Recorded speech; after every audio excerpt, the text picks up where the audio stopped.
സുഹൃത്തുക്കളെ നമസ്കാരം, ബൈജുവാണ്. ഞാനിപ്പോൾ ഉള്ളത് പോണ്ടിച്ചേരിയിൽ നിന്ന് 12 കിലോമീറ്റർ മാറിയിട്ടുള്ള ആരവാലിയിലേക്ക് പോകുന്ന വഴിക്കാണ്. ആരവാലി ഒരുപാട് പ്രത്യേകതകൾ നിറഞ്ഞ ഒരു പ്രദേശമാണ്. ഇവിടെ ഏകദേശം 59 രാജ്യങ്ങളിൽ നിന്ന് 3500ഓളം ആൾക്കാർ, അതായത് വ്യത്യസ്ത രാജ്യങ്ങളിൽ നിന്നുള്ള ആൾക്കാരുടെ ഒരു സെറ്റിൽമെൻറ്റാണ് ഇവിടെ ഉള്ളത്. ശരിക്കും മതസൗഹാർദ്ദ കൂട്ടായ്മയുടെ ഭാഗമായിട്ട് ഉള്ള ഒരു വലിയൊരു സെറ്റിൽമെൻറ്റാണ് ഇവിടെ. ഇനി നമുക്ക് ഇവിടുത്തെ കാഴ്ചകളിലേക്ക് പോകാം.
ഞാൻ രാവിലെ തന്നെ റൂമിൽ നിന്ന് വെക്കേറ്റ് ചെയ്തിട്ട് മെല്ലെ ഇവിടത്തേക്ക് സൈക്കിൾ ചവിട്ടി വരികയാണ്. ഇവിടെ രാവിലെ 9 മണിക്ക് മാത്രമേ തുറക്കുള്ളൂ. ഇപ്പോൾ ആൾക്കാരൊക്കെ ഇപ്പോൾ ഇവിടെ വന്നുകൊണ്ടിരിക്കുന്നത്രേ. നല്ല സുന്ദരമായ ഒരു സ്ഥലമാണ്. ഇതിന് ചുറ്റും മനോഹരമായ യാത്രയായിരുന്നു. ഇവിടേക്കുള്ള വഴിയിൽ തന്നെ നല്ല അടിപൊളി കാടിൻ്റെ ഉള്ളിൽ കൂടിയുള്ള ഒരു യാത്ര. ഞാനിപ്പോൾ ഇവിടെ എത്തി. ഇവിടെ മെയിൻ ടൂറിസ്റ്റ് വിസിറ്റേഴ്സ് സെൻറ്ററിൽ ഞാനിവിടെ എത്തിയത് 8:30-ക്കാണ്.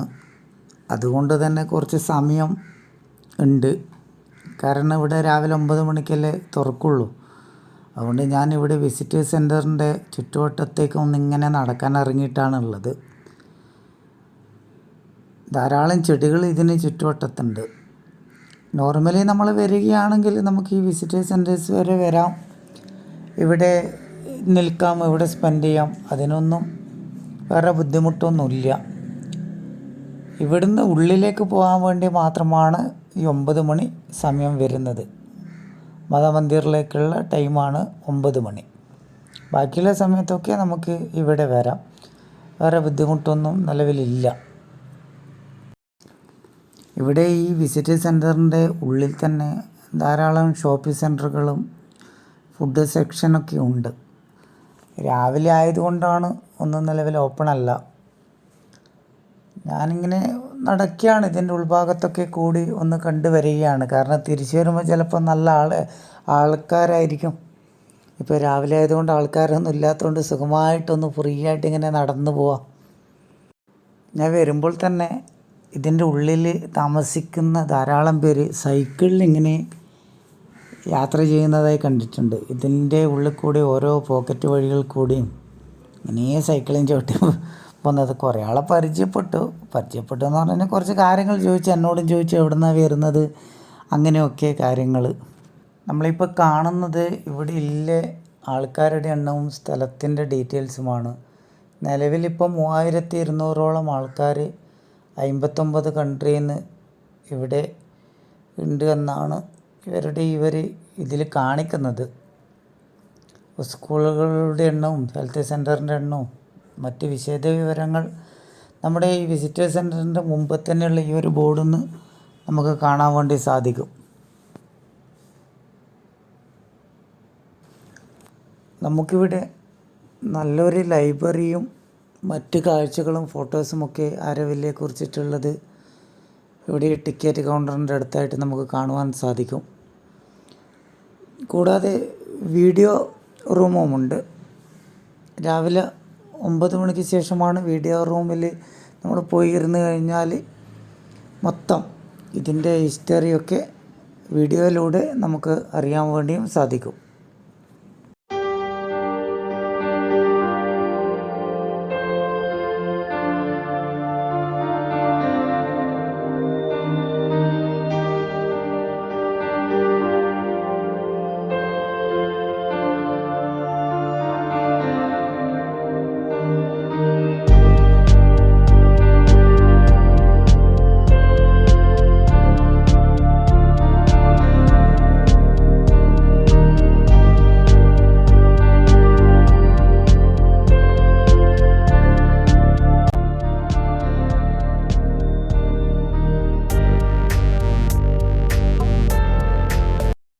₹20 ടിക്കറ്റ്. ഞാൻ ടിക്കറ്റും എടുത്ത് സൈക്കിളെടുത്തിട്ട് ഇങ്ങനെ ഇതിൻ്റെ ഉള്ളിലേക്ക് ഇങ്ങനെ ചവിട്ടാൻ തുടങ്ങി.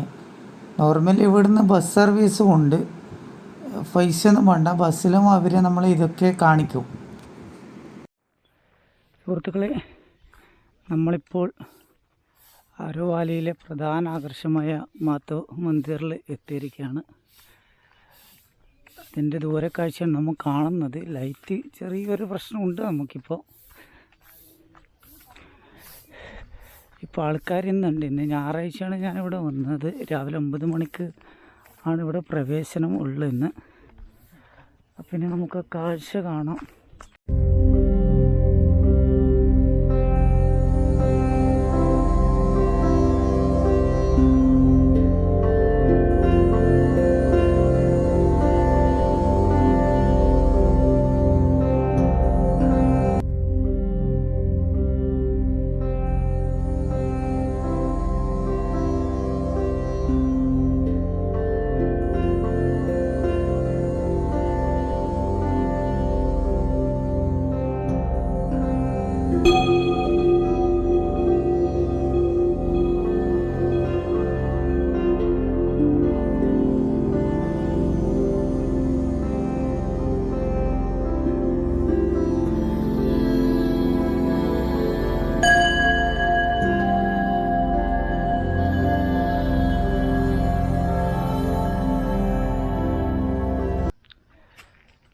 ഇവിടെ വ്യത്യസ്ത തരത്തിലുള്ള ധാരാളം മരങ്ങളുമുണ്ട്, ചെടികളും ഒക്കെ ആയിട്ട് ശരിക്കും ഒരു കാട് തന്നെയാണ് ഇതിൻ്റെ ചുറ്റുവട്ടത്തുള്ളത്. ശരിയായ ഒരു കാടിനുള്ളിലാണ് ഈ ഒരു അറേഞ്ച്മെൻ്റ് എല്ലാം ചെയ്തിരിക്കുന്നത്. ഒരു വല്ലാത്തൊരു അറ്റ്മോസ്ഫിയറാണ് ഇതുവഴിയൊക്കെ ഇങ്ങനെ നടക്കുമ്പോൾ ഉള്ളത്. ഫുൾ സൈലൻ്റ്, പക്ഷികളുടെ ശബ്ദങ്ങൾ എല്ലാം കൊണ്ടും നമ്മുടെ ഒരു എന്താ പറയുക, ഒരു മൈൻഡിങ് വല്ലാണ്ട് ഒരു പവർഫുള്ള് ഇതുവഴിയൊക്കെ നടക്കുമ്പോൾ ഉണ്ട്. ഞാൻ കുറേ സമയം ഇങ്ങനെ നടക്കാൻ തുടങ്ങിയിട്ട്. ഇടയ്ക്ക് സൈക്കിൾ എവിടെയെങ്കിലും വയ്ക്കും, എന്നിട്ട് ഇതുപോലത്തെ വഴികൾ കൂടി ഇങ്ങനെ നടന്നു പോകും.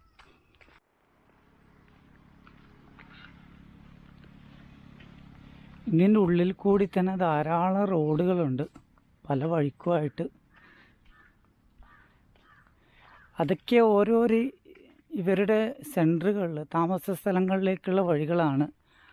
അങ്ങോട്ടേക്കൊന്നും നമുക്ക് പ്രവേശനാനുമതി ഇല്ല.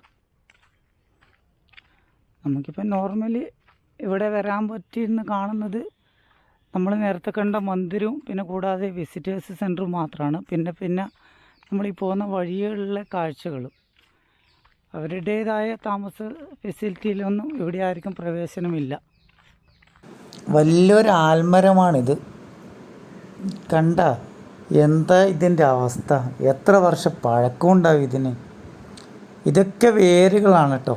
കാരണം വലിയൊരു തടിയിൽ മരമായി വന്ന് അതിൽ നിന്ന് ഓരോ പാർട്ടായിട്ട് വേരുകൾ ഇങ്ങനെ ഭൂമിയിലേക്ക് താഴ്ന്നിറങ്ങി. ശരിക്കും നമ്മളിപ്പോൾ കാണുമ്പോൾ ആ താഴ്ന്നിറങ്ങിയ വേരുകളൊക്കെ ചെറിയ ചെറിയ മരങ്ങളായിട്ട് നമുക്ക് തോന്നും. പക്ഷെ എല്ലാം ഒരു മരത്തിൽ നിന്നുള്ള ശാഖകൾ പോയി വേരുകളായി പടർന്നിറങ്ങി. ഏരിയ മൊത്തം നല്ല തണുപ്പാണ്. ഞാൻ തിരിച്ചു വരുമ്പോൾ ധാരാളം ആൾക്കാർ ഇതിൻ്റെ തണലിലിങ്ങനെ ഇരിക്കുകയും ഫോട്ടോ എടുക്കുകയും ഒക്കെ ചെയ്യുന്നുണ്ടായിരുന്നു. സുഹൃത്തുക്കളെ, നമുക്കപ്പോൾ തൽക്കാലം ആരവാലിയോട് വിട പറയാം. ഞാനിപ്പോൾ ഇന്നിവിടെ എത്തിയത് ഞായറാഴ്ചയാണ്. സാധാരണഗതിയിൽ ശനി വരെയുള്ള ദിവസങ്ങളിൽ നമ്മളിവിടെ വരികയാണെങ്കിൽ നമ്മൾ നേരത്തെ കണ്ട മന്ദിരം കൂടാതെ ബൊട്ടാണിക്കൽ ഗാർഡൻ, ബാംബു ഗാർഡൻ കൂടാതെ മ്യൂസിക്കൽ സെൻറ്റർ ഇവയൊക്കെ നമുക്ക് സന്ദർശിക്കാൻ പറ്റുമായിരുന്നു. ബാക്കി 3 സ്ഥലങ്ങളും ഞായറാഴ്ച ലീവാണ്. കൂടാതെ ഇപ്പോൾ ഈ കൊറോണേൻ്റെ പ്രശ്നമായത് കാരണമാണ് നമ്മൾക്ക് മന്ദിരത്തിൻ്റെ ഉള്ളിലേക്ക് പ്രവേശനമില്ലാത്തത്. ഞാൻ ഇവിടെയുള്ള സ്റ്റാഫിനോട് അന്വേഷിച്ചപ്പോൾ കൊറോണയ്ക്ക് മുന്നേ മന്ദിരത്തിൻ്റെ ഉള്ളിൽ പോയി അവിടെ ധ്യാനം ചെയ്യാനോ അങ്ങനത്തെ ഒരു നല്ലൊരു അറ്റ്മോസ്ഫിയർ അവിടെ ഉണ്ടായിരുന്നു. പക്ഷേ കൊറോണയ്ക്ക് ശേഷം അതൊക്കെ ക്ലോസ്ഡ് ആണ്. എന്തായാലും ഇതുവരെ ഒന്ന് നോട്ട് ചെയ്യുക. ശനി വരെയുള്ള ദിവസങ്ങളിൽ വരികയാണെങ്കിൽ മറ്റ് കാഴ്ചകൾ കൂടി നമുക്ക് ഇവിടുന്ന് ആസ്വദിക്കാം. ഇനി ഇവിടെ നിന്ന് ഞാൻ മഹാബലേശ്വർ റൂട്ടിലേക്കാണ് പോകുന്നത്. ഇവിടുന്ന് ബീച്ച് സൈഡ് ഇവിടെ തന്നെ ഒരു മനോഹരമായ ബീച്ച് കൂടിയുണ്ട്. പോകുന്ന വഴിയിൽ നമുക്കതൊന്ന് കാണാം. ബീച്ച് കഴിഞ്ഞിട്ട് അവിടുന്ന് മഹാബലേശ്വർ റൂട്ടിലേക്കാണ് ഞാൻ പോകുന്നത്. അപ്പോൾ ഓക്കെ, ശരി. ഇനി നമുക്ക് അടുത്ത കാഴ്ചയിലേക്ക് പോകാം.